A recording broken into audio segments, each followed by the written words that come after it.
My black bean soup with chimichurri is definitely an unbeatable late summer and fall comfort food. One of the nice things about this dish is you can make up a huge batch and then change it up through the week all kinds of ways. Stick around to the end to see all the versatile dishes you can make all week long with this one basic pot of soup.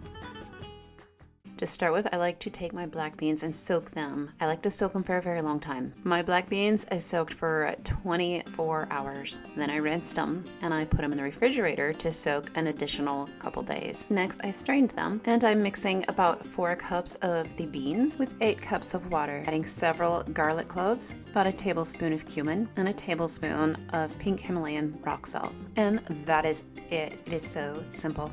I don't want to bog you down with measurements because I don't want you to be feeling like you have to get this recipe exactly right, because I don't and you don't.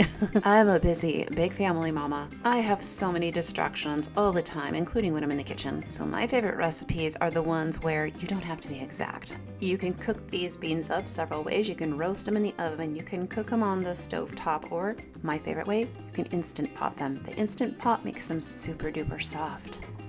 The star of this dish is definitely the chimichurri, if you ask me. This is really easy to make.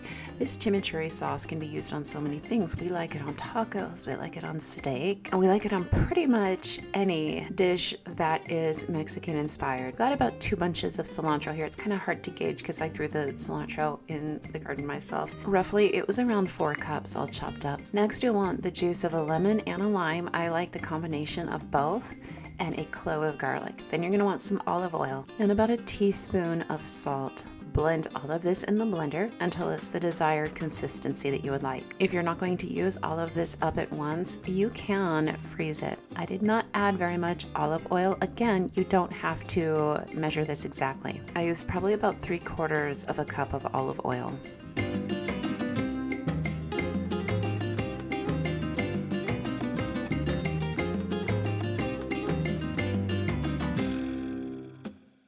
I like to make up large batches of this and store it in the refrigerator in either quart or gallon jars. I also have half-gallon jars, and we just eat on it through the week. There's so many different things you can do with this. You can serve it just as black bean soup. You can serve it with fresh baked bread. You can have it over rice. You can also jazz it up with all kinds of garden goodies like chopped serranos or jalapenos, diced tomatoes, fresh minced or diced sauteed onions. You can serve it with shredded fiesta chicken, and you can make Mexican casseroles with the beans. Is your mouth watering yet?